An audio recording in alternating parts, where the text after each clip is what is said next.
இறைவனுக்கே புகழ். திருப்பாடல்கள் 26. நேர்மையாளரின் விண்ணப்பம்.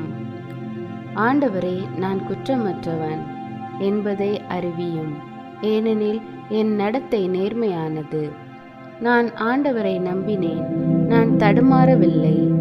ஆண்டவரே, என்னை சோதித்து ஆராய்ந்து பாரும், என் மனத்தையும் உள்ளத்தையும் புடமிட்டு பாரும். ஏனெனில் உமது பேரன்பு என் கண்முன் இருக்கின்றது. உமக்கு உண்மையாக நடந்து வருகிறேன். பொய்யரின் நடுவில் நான் அமர்வதில்லை, வஞ்சகரோடு நான் சேர்வதில்லை. தீயோரின் மன்றத்தை நான் வெறுக்கின்றேன். பொல்லாரின் நடுவில் நான் அமர்வதில்லை. மாசற்றவனாய் என் கைகளை கழுவுகின்றேன். ஆண்டவரே, உம் பலிபீடத்தை வலம் வருவேன். உரத்த குரலில் உமக்கு நன்றிப்பா பாடுகின்றேன். வியத்தகு உம் செயல்களை எல்லாம் எடுத்துரைக்கின்றேன். ஆண்டவரே, நீர் குடிகொள்ளும் இல்லத்தை நான் விரும்புகின்றேன்.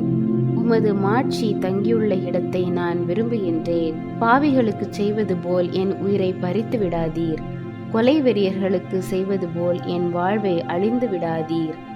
அவர்கள் கைகளில் தீச்செயல்கள், அவர்கள் வலக்கையில் நிறைய கையூட்டு.